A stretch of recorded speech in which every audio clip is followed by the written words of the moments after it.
Welcome to my channel दोस्तों। ये economics की क्लास है और इकोनॉमिक्स में हमने जीडीपी पढ़ लिया था। ठीक, तो मेरे हिसाब से जीडीपी में आपको कोई भी डाउट नहीं होगा। जिसने सारी वीडियो कंटिन्यू देखी होंगी, आपको जीडीपी, जीएनपी, एनएनपी, एनडीपी, इनमें आपको कहीं भी कोई डाउट नहीं बचेगा। ठीक है, जिसने नहीं देखो वीडियो ज़रूर देखना। ठीक, अब आज का हम टॉपिक है हमारा इनकम, नेशनल इनकम और इनकम के बारे में पढ़ेंगे। ठीक, तो पहला हमारा टॉपिक क्या है? इनकम। इनकम मतलब कि आय। इनकम मतलब कि आय। ठीक, आय, ये क्या हमारा टॉपिक है। इनकम का मतलब क्या होता है? इनकम वही तो होती है कि हम कुछ काम कर रहे हैं, उसके बदले हमें पैसा मिल रहा है, उसके बदले हमें धन मिल रहा है, वो क्या, वो हमारी इनकम है। ठीक है, ऐसी तो होता है। तो इनकम का मतलब क्या होता है? हमने कोई काम किया, कोई श्रम किया, उस श्रम के बदले हमें क्या मिला? धन मिल गया। तो ये धन जो है, यही क्या है? हमारी इनकम है। ठीक, अब इनकम के ना 3 टाइप होते हैं। इनकम के 3 टाइप होते हैं। पहला टाइप है हमारा मौद्रिक आय। मौद्रिक आय मतलब कि मॉनेटरी इनकम। पहला टाइप क्या हमारा? मौद्रिक आय। इनकम के टाइप्स हैं, पहला टाइप है मौद्रिक आय। मौद्रिक आय, इसको हम बोलते हैं मॉनेटरी इनकम। मॉनेटरी इनकम, ठीक, इसको क्या बोलते हैं? Monetary income. क्लियर? मौद्रिक आय में ये होता है, मौद्रिक आय में हमने काम किया और वो काम के बदले हमें पैसा मिल गया। हमने कोई काम किया, काम के बदले हमें पैसा मिल गया। ये क्या है? ये क्या है? हमारी मौद्रिक आय। मतलब हमने कोई श्रम किया और श्रम के बदले हमें क्या मिल गया? पैसा मिल गया। ये हमारी मौद्रिक आय है, ये पैसा मिल गया हमें। लेकिन पहले क्या होता था? पहले, अभी भी कुछ जगह पे ऐसा होता है कि आपने जैसे खेत में मजदूर लगा दिए और उनको कुछ अपनी मजदूरी कराई और उनको फिर कुछ अनाज दे दिया। ठीक, ऐसा आज भी बहुत जगह होता है। तो वो मौद्रिक इनकम नहीं है। हमें पैसा मिलना चाहिए श्रम के बदले, वो क्या, वो हमारी मौद्रिक इनकम है। ठीक, अब आप दूसरा टाइप पढ़ो, तब इसमें थोड़ा सा हम और चेंजेस, नहीं मतलब इसमें थोड़ा सा और समझाऊंगी मैं। पहले दूसरा टाइप क्या होता है हमारा? Disposable income. सेकेंड टाइप क्या है? प्रयोज्य आय। हिंदी में क्या बोलते हैं? प्रयोज्य आय। प्रयोज्य आय मतलब कि डिस्पोजेबल इनकम। डिस्पोजेबल इनकम, ठीक है, डिस्पोजेबल इनकम। प्रयोज्य आय वो आय है कि हम क्या करें, इसमें से हम टैक्स दे दें। अपनी जो हमारी ये जो पैसा कमाई, जो इनकम हुई हमारी, ये इसमें से हम टैक्स निकाल दें, इनकम टैक्स निकाल दें, क्योंकि इनकम बढ़ रहे हैं, इनकम टैक्स निकाल दें। तो जो बचा पैसा है उसको हम क्या बोलेंगे? डिस्पोजेबल इनकम बोलेंगे, प्रयोज्य आय बोलेंगे। अब जैसे एग्जाम्पल, हमने ये जो काम किया था, मौद्रिक आय हमारी कितनी थी? मौद्रिक आय हम मान लेते हैं हमारी 10,000 है ना। 10,000 पे तो टैक्स नहीं लगेगा, चलो और ज़्यादा करते हैं इसको, 2 लाख मानते हैं। 1.5 लाख मान लो, चलो 1.5 लाख है, 1.5 लाख।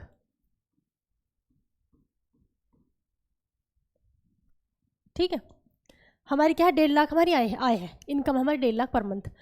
अब ये जो है, ये है हमारी मौद्रिक आय 1.5 लाख। लेकिन अब गवर्नमेंट के इस पर इनकम टैक्स लगाएगी। अब 10% हो गया इस पर टैक्स।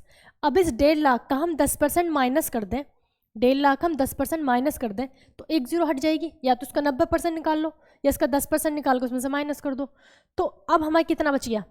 हमें जो इससे बचा, ठीक है, इतना माइनस करने के बाद, इतना माइनस कर दो, इसमें से 1,500 रुपये माइनस कर दो। या इसको हम 1 लाख मान लेंगे तो सीधे सीधे 90,000 हो जाएगा। ऐसा करते हैं, है ना। इसको मान लेते हैं 1 लाख। अब इसमें 10% माइनस करने के बाद हमें क्या, हमारे पास कितना बचा? 90,000 बचा। ठीक है, 90,000 बचा। तो ये क्या है? इसमें से हमें टैक्स माइनस कर दिया। मतलब हमने क्या किया? हमने मौद्रिक आय में से, जो हमारी मौद्रिक आय थी, मौद्रिक आय में से अगर हम टैक्स माइनस कर दें तो हमारी क्या निकल कर आएगी? हमारी डिस्पोजेबल इनकम निकल कर आएगी।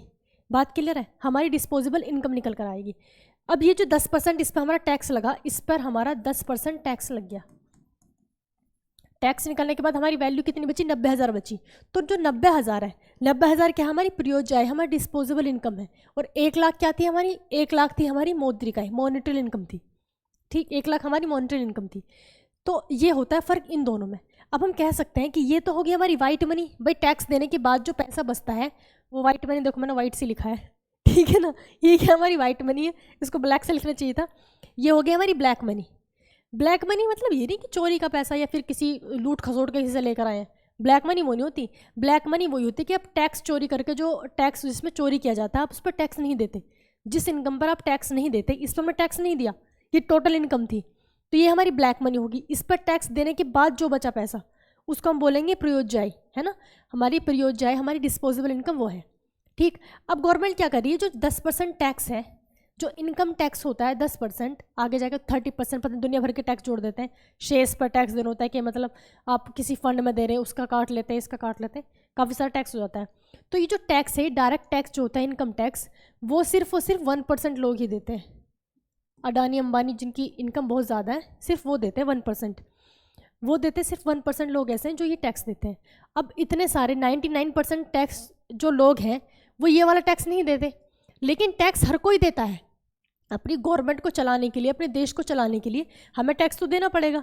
तो वो जो टैक्स देते वो देते हैं इनडायरेक्ट टैक्स, जिसका आपको पता ही नहीं चलता। आपने कोई बिस्किट खरीदा, उस पर टैक्स है। आपने चप्पल खरीदी, उस पर टैक्स है। पहले से GST जुड़ा हुआ आता है, आप पे कर दोगे। जैसे आप फ़ोन लिया आपने, है ना, अब फ़ोन लिया, फ़ोन 10-12 हज़ार का फ़ोन लिया, तो जो बंदा 10-12 हज़ार का फ़ोन ले रहा है तो वो तो टैक्स देगा ही, है ना। ये तो कंपल, तो छोटी छोटी चीज़ों पर भी टैक्स होता है, बिस्किट पर, बहुत छोटी छोटी चीज़ों पर। आप पेन लोगे, उस पर भी एक टैक्स जुड़ा रहता है, इसका आपको पता ही नहीं चलता। ठीक, तो वो इनडायरेक्ट टैक्स है। यहाँ बहुत बात हो रही है डायरेक्ट टैक्स की, जो सिर्फ 1% लोग देते हैं। अब गवर्नमेंट क्या करती है कि इसको हटा के धीरे धीरे कई कंट्रीज़ में ऐसा हो रहा है, एक टैक्स आ रहा है पर ट्रांजैक्शन टैक्स। क्या नाम है? पर ट्रांजैक्शन टैक्स, PTT, पर ट्रांजैक्शन टैक्स। ये टैक्स नया है। इसमें क्या करेंगे हम, जैसे हमने यहाँ पे 1,90,000 बचे थे, अब धीरे धीरे जो वो 30% जो टैक्स हो जाएगा, तो इसके पास कितने बचेंगे? 1,70,000 रुपये बचेंगे। या फिर 1 करोड़ रुपए के कितने बचे? 70 लाख रुपए बचे। भाई 30% टैक्स निकाल के 1 करोड़ रुपए जिसने कमाए, तो 1 करोड़ के 70 लाख रुपए बचे, है ना, 30% हटा के। अब क्या होगा, अगर वो जो 70,000 रुपये बचे, या कह सकते हम 7 लाख, अगर हम 1 करोड़ माने तो, है ना, ये जो 70,000 रुपये बचे, इन 70,000 पर टैक्स नहीं होगा, है ना। भाई जो टैक्स का तो कट गया 30%, इस पर टैक्स नहीं होगा। ये क्या, ये टैक्स फ्री है। लेकिन अगर हम पर ट्रांजेक्शन टैक्स लेकर आए, अरे जिस पर ये टैक्स लगा था वो सरकार को कितना कोसेगा, भाई मेरे 30,000 रुपये खा गया, ठीक है ना। लेकिन अगर हम पर ट्रांजेक्शन टैक्स लेकर आए, पर ट्रांजेक्शन टैक्स लेकर आए, तो टैक्स हमारा 100% पर लगेगा। अब जब तक तो सिर्फ 30,000 हमने काट लिए, लेकिन जितनी वो ट्रांजेक्शन करेगा हर चीज़ पर टैक्स लगेगा। तो पर ट्रांजेक्शन टैक्स भी एक इनडायरेक्ट टैक्स है। यह अभी हमारे इंडिया में बहुत कम है, अभी ये स्टार्ट नहीं हुआ। लेकिन पर ट्रांजेक्शन टैक्स क्या है कि इनडायरेक्ट टैक्स है। इसका भी आपको पता नहीं चलेगा, आप ट्रांजेक्शन करोगे और आपका 100% पैसे पर टैक्स लग जाएगा। ठीक, तो ये क्या है, पर ट्रांजेक्शन टैक्स है। ये अभी नहीं है, अभी सिर्फ इनकम टैक्स चलता है। और पर ट्रांजेक्शन टैक्स का आपको ये देख लो, सिर्फ मतलब 100% पर टैक्स लगेगा। जितनी बार आप ट्रांजेक्शन करोगे किसी भी चीज़ का, आप कुछ खरीद रहे हो, उस पर टैक्स वो पहले काट लेगा। जो बंदा लैपटॉप खरीद रहा है, इतनी बड़ी बड़ी चीज़ें खरीद रहा है, तो उस पर टैक्स अगर कुछ रुपए 100-200 रुपये टैक्स में जा रहा है, तो वो क्या रोकेगा? वो तो ले ही लेगा, भाई इतने पैसे दे, 100-200 में क्या जा रहा है, उसको पता भी नहीं चलेगा। और हर चीज़ पर टैक्स लगेगा, 100% लोग देंगे और 100% पैसे पर लगेगा। ये है पर ट्रांजेक्शन टैक्स। ठीक, तो ये तो आप समझ गए होंगे। हम बात अब इसकी कर रहे थे, मौद्रिक आय, ब्लैक मनी, प्रयोज्य आय, वाइट मनी हो गई। यहाँ पे हमने टैक्स नहीं दिया, है ना, ये टोटल इनकम है। टोटल इनकम में से, मौद्रिक आय में से हम टैक्स माइनस करने के बाद जो हमारे पास पैसा बचा, वो हमारी क्या है, डिस्पोजेबल इनकम है। क्लियर। अब आता है थर्ड टाइप। हमारा तीसरा टाइप है रियल इनकम, मतलब कि वास्तविक आय। वास्तविक आय, इसको क्या बोलते हैं हम, रियल इनकम। रियल इनकम, ठीक है, वास्तविक आय। वास्तविक आय वो आय है जिसमें से आप, अगर आपने, जो आपके पास ये वाला पैसा बचा, किसका, डिस्पोजेबल इनकम बची, अगर आपने ले रखा किसी से कर्ज या लोन ले रखा है, अब आप उसको माइनस कर दो, फिर जो बचा कुछ आपके पास आया, जो बचा उसको बोलेंगे हम रियल इनकम। जैसे हमारी स्टार्टिंग में कितने थे, 1 लाख रुपए थे, स्टार्टिंग में 1 लाख रुपए थे। अब हमने 1 लाख रुपए की हमारी मौद्रिक आय है, इसमें से हमने टैक्स माइनस कर दिया, तो ये क्या होगी, हमारी डिस्पोजेबल इनकम होगी। अब टैक्स में से मान लिया इसने 10,000 रुपये या 20,000 रुपये किसी से लोन ले रखा था, किसी से कर्ज ले रखा था, है ना, लोन नहीं कर्ज ले रखा था, तो अब इसके पास कितने बचे, 70,000 बचे। तो 70,000 हमारा क्या हो गया, हमारी रियल इनकम होगी, जो फाइनली हमारे हाथ में आया। ठीक, तो इसको हम कैसे लिखेंगे, इसको हम लिख सकते हैं कि जो हमारी प्रयोज्य आय है, ये वाली, प्रयोज्य आय, प्रयोज्य आय, प्रयोज्य आय में से हम ऋण माइनस कर दें, ठीक है, ऋण माइनस कर दें, तो ये ऋण माइनस करके हमारे पास कितना बचा 70,000, अगर हम 20,000 माने तो, ठीक है, 70,000 बचा, तो ये क्या हो जाएगी हमारी ये वाली इनकम। लेकिन अब क्वेश्चन आता है कि जरूर थोड़ी किसी ने ले रखा हो, भाई जरूरी किसी ने कर्ज ले रखा हो, तो जो अगर किसी ने कर्ज नहीं ले रखा तो जो उसकी डिस्पोजेबल इनकम थी टैक्स देने के बाद वही उसकी रियल इनकम हो जाएगी। अब तीसरी कंडीशन क्या आती है कि ऐसा भी नहीं है भाई हर चीज़ पर टैक्स है, क्या पता उसके पास टैक्स ही ना हो, या उसने इतनी इनकम ही ना की हो कि उसके पास इनकम टैक्स लगे, हैं, या फिर कोई सेक्टर, जैसे प्राइमरी सेक्टर, मैंने आपको सेक्टर पढ़ाए थे, जो प्राइमरी सेक्टर की चीज़ें थी, प्राइमरी सेक्टर में क्या क्या आता है, कृषि, पशुपालन, ऐसी सारी चीज़ें आती हैं। तो कृषि पशुपालन पर टैक्स नहीं लगता, उस पर तो टैक्स ही नहीं लगता, अब वो क्या करे, तो उस पर टैक्स नहीं लगता, तो उसकी मान लिया इनकम 10,000 है ना, तो 10,000 उसकी क्या होगी मौद्रिक आय। अब उस पर टैक्स नहीं लगता, अब उस पर क्या टैक्स नहीं लगता, उस पर टैक्स भी नहीं लगता, तो उसकी वो ही 10,000 इनकम क्या हो जाएगी, प्रयोज्य आय होगी। जब टैक्स नहीं लगता तो देगा क्या, तो वही क्या हो जाएगी, प्रयोज्य आय हो जाएगी। ठीक, अब पता चला उसने भैया उसने वो भी नहीं ले रखा, उसने कोई कर्ज भी नहीं ले रखा, तो वही इनकम क्या हो जाएगी, उसकी वास्तविक इनकम हो जाएगी। ठीक है, एक सेकेंड जी, आई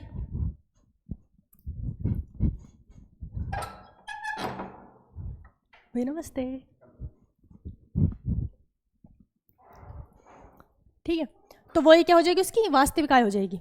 तो ये वाला टॉपिक क्लियर हो गया इनकम वाला। अब बची हमारी नेशनल इनकम। ठीक है, अब कौन सी बची हमारी नेशनल इनकम, इसके बाद पढ़ते हैं हम नेशनल इनकम।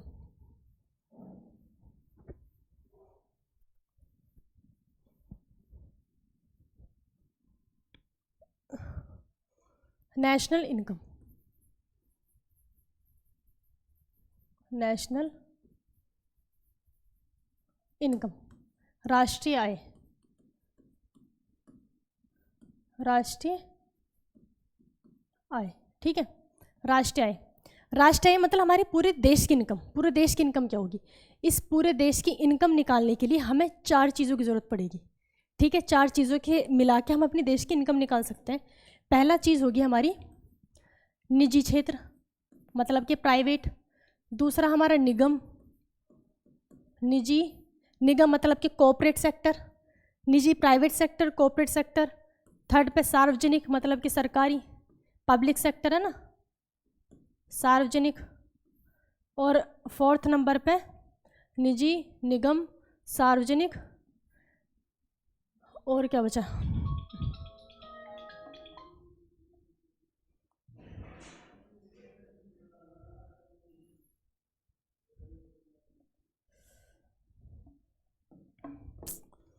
कोली पे कोल। ठीक है, फोर्थ क्या हो जाएगी हमारी, निजी, निगम, सार्वजनिक और निवेश। निवेश मतलब कि इन्वेस्टमेंट। तो इन चारों की अगर हम इनकम को प्लस कर दें तो हमारी क्या आ जाएगी, राष्ट्रीय इनकम आ जाएगी, नेशनल इनकम आ जाएगी। ठीक है, निजी हमारी प्राइवेट सेक्टर, निगम हमारा कॉर्पोरेट सेक्टर, पब्लिक सेक्टर और इन्वेस्टमेंट। जो बड़ी बड़ी कंपनियां आती हैं वो हमारे यहाँ पे जो इन्वेस्ट करती हैं वो भी हम नेशनल इनकम में जोड़ते हैं। अब इनको प्लस करने के लिए हमारी मेथड क्या होगा, सबसे पहला होता है आय विधि। आय विधि, ठीक है, आय विधि में हम क्या करेंगे, इन सब की जो इनकम होगी, इन सब की आय, उनको प्लस कर दो, हमारी राष्ट्रीय इनकम निकल गई। बस सीधी सी बात है, इन्होंने जितना कमाया उसको हम प्लस कर दें अगर, तो उनकी आय को हम प्लस कर दो तो हमारी राष्ट्रीय इनकम निकल जाएगी आय विधि से। सेकंड नंबर पर आती है हमारी उत्पादन विधि। उत्पादन विधि, उत्पादन विधि समझने की बात है। उत्पादन विधि से हम क्या कर सकते हैं कि हमारे देश में जितना प्रोडक्शन हुआ, जितना हमारे देश में प्रोडक्शन हुआ, अगर हम प्रोडक्शन को भी प्लस कर दे, प्रोडक्शन को हम देखें कितना प्रोडक्शन हुआ, तो हम आय का अंदाज़ा लगा सकते हैं कि हमारी आय इतनी रही होगी। लेकिन इससे एक्यूरेट नहीं हो सकता भाई, इसमें हम डायरेक्टली आय जोड़ रहे हैं तो डायरेक्ट आय निकलेगी, लेकिन इसमें सिर्फ हम अंदाज़ा लगा रहे हैं। अब बात रही कि हम उत्पादन विधि से, प्रोडक्शन मेथड से हम आय निकालें कैसे, भाई कौन सी लें। देखो इसमें हम 4 चीज़ें, हमने जीडीपी पढ़ा, हमने फिर एनडीपी पढ़ा, जीडीपी, एनडीपी, और हमने जीएनपी पढ़ा, जीएनपी पढ़ा और एनएनपी पढ़ा। हमने चारों चीज़ें पढ़ी। तो उत्पादन विधि निकालने के लिए, इन सब में भी तो हम उत्पादन ही, प्रोडक्शन ही काउंट करते हैं। उत्पादन विधि से हमें प्रोडक्शन आय निकालने के लिए हमें कौन सी की जरूरत पड़ेगी, क्या हम काउंट करें। इसमें आप थोड़ी सी ना कॉमन सेंस वाली बात है, हम किसकी बात करें, नेशनल की, नेशनल की बात कर रहे हैं, तो यहाँ किसकी बात है, डोमेस्टिक की, तो ये दोनों तो आएंगे नहीं, है ना, क्योंकि नेशनल इनकम जोड़ी जाएगी। अब रही बात ग्रॉस की, भाई ग्रॉस हम क्यों जोड़ेंगे, ग्रॉस में तो हमारे देश के अंदर वो भी आ जाते हैं जो फालतू की चीज़ें हैं, ग्रॉस से नेट निकालने के लिए हमें डिप्रिसिएशन हटाना पड़ेगा, ये हमारा प्योर डाटा, तो इसमें हम काउंट करते हैं एनएनपी। एनएनपी ये क्वेश्चन पूछा जाता है कि उत्पादन विधि से आय निकालने के लिए आप किसके मतलब किसको काउंट करोगे, 4 ऑप्शन देंगे तो किसको करोगे, एनएनपी करोगे, ठीक। तो तीसरी विधि होती है हमारी बचत विधि। बचत विधि, तीसरी विधि कौन सी होती है, बचत विधि। बचत विधि मतलब एनएनपी को हम राष्ट्रीय आय बोलते हैं, ठीक है। अब हमारे इंडिया में ये दोनों ही हैं, इंडिया में ये दोनों ही चलती हैं, बचत विधि नहीं चलती। बचत विधि क्योंकि हमारे देश में क्या होता है, लोग बचाते बहुत ज़्यादा हैं, या फिर ऐसे करेंगे अकाउंट से निकाले पैसे, वो खर्च में वापस अकाउंट में डाल दिए। ये वहीं पॉसिबल है जहाँ पर डेवलपमेंट ज़्यादा हो, लोग पढ़े लिखे ज़्यादा हो, तो वहाँ पे बचत विधि का यूज़ होता है। जैसे कि मैं कहूँ कि मैंने 500 रुपये खर्च कर लिए और 200 रुपये बचा लिए, तो मेरी इनकम कितनी हुई, कोई बता, 700 रुपये हुई, है ना। तो मतलब बचत विधि से भी हम इनकम का अंदाज़ा लगा सकते हैं। अब ये चीज़ होगी इसमें, ठीक है, तो ऐसा होता है, ये होगी हमारी इनकम की तरीके निकालने की, ठीक है। वीडियो अच्छी लगे तो लाइक और शेयर कर देना, और आगे हम नेक्स्ट टॉपिक और कुछ अच्छा सा लेकर आएंगे, ठीक है। थैंक यू दोस्तों।